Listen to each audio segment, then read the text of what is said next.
ഇനി പറയാൻ പോകുന്ന രണ്ട് ഡിപ്പാർട്ട്മെൻറ്റ്സ്.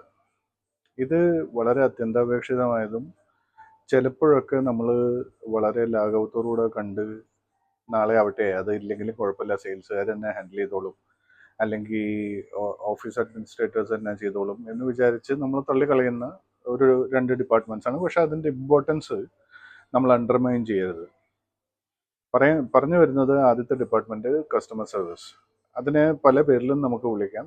കസ്റ്റമർ അഡ്വൈസറി എന്ന് വെക്കാം, കൺസൾട്ടിംഗ് എന്ന് വെക്കാം, അല്ലാന്നുണ്ടെങ്കിൽ കസ്റ്റമർ സർവീസ് എന്ന് തന്നെ വെക്കാം.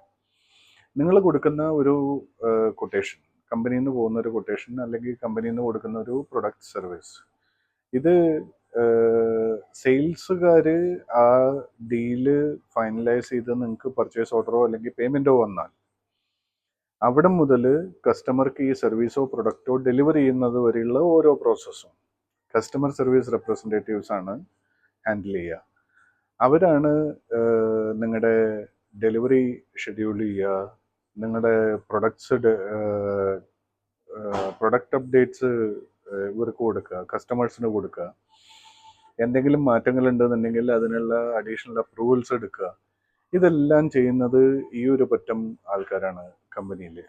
അപ്പോൾ ഈ കസ്റ്റമർ സർവീസ് ഡിപ്പാർട്ട്മെൻറ്റ് വളരെ അത്യന്താപേക്ഷിതമാവുന്ന ചില ഇൻഡസ്ട്രീസ് പറയാം. മാനുഫാക്ചറിങ് വളരെ നിർബന്ധമായിട്ട് നിങ്ങൾക്ക് കസ്റ്റം ബിൽഡ് ചെയ്യുന്ന എന്തെങ്കിലും ഒരു ബിസിനസ്സാണ് എന്നുണ്ടെങ്കിൽ അതിൽ എന്തെങ്കിലുമൊക്കെ ചേഞ്ചസും അപ്രൂവൽസും കാര്യങ്ങളൊക്കെ വേണമെന്നുണ്ടെങ്കിൽ കസ്റ്റമർ സർവീസ് ടീമാണ് അത് ഹാൻഡിൽ ചെയ്യേണ്ടത്. പിന്നെ ഉള്ള ഒരു മേഖലയാണ് നിങ്ങളുടെ ഇലക്ട്രോണിക്സിൻ്റെ. ഇപ്പോൾ നമ്മളൊരു ടി വി മേടിച്ചു എന്ന് വിചാരിക്കുക. ആ ടി വി മേടിക്കാൻ വരുന്ന ആളുടെ കൂടെ ഇൻസ്റ്റലേഷനും നിങ്ങൾ കൊടുത്തിട്ടുണ്ട്.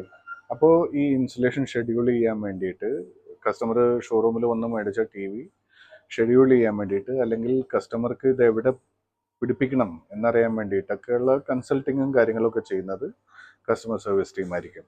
അപ്പോൾ ഈ ഒരു ഡിപ്പാർട്ട്മെൻറ്റ് വളരെ അത്യന്താപേക്ഷിതമാണ് ബേസ്ഡ് ഓൺ യുവർ ഇൻഡസ്ട്രി.